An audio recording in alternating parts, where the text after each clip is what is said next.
Why can't New York City determine what it wants to charge for people to come in and out? So we give them the authority, number one.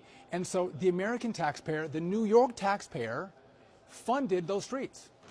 And the way the governor set this up is, she said, even though you already paid for these streets, you can't use those streets unless you pay an additional toll. Well, if I'm the taxpayer, I'm like, I already paid for the street. Why am I paying an additional toll to the taxes I already paid?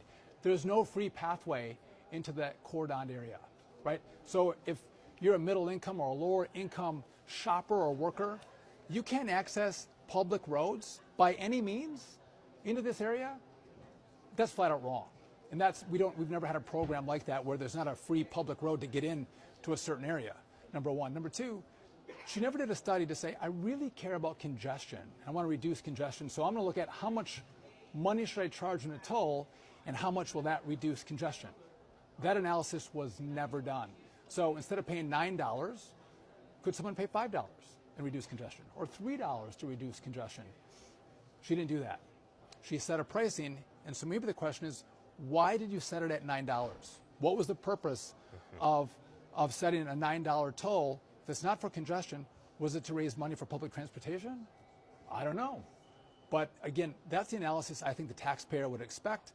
And if we're going to give approvals, I want to make sure the public can access this cordoned area for on some of the roads that they paid for.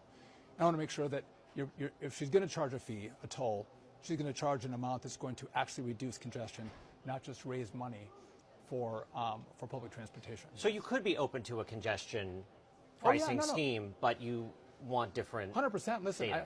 Listen, I think there's a lot of great ideas around congestion pricing and how we can reduce it, but you can't take American taxpayers who paid for roads and block them out and say you can't access this unless you pay additional money. And that's what she's done. And so I think that's flat out wrong. I look at, again, if you're a waiter or a waitress or a bartender, or you're working in a department store, that you got to pay this fee if you want to drive to the city is flat out wrong. I think it's a war on the working class Americans who work in that space. And it's a favor to the rich people. The rich people can pay the toll. It doesn't bother them.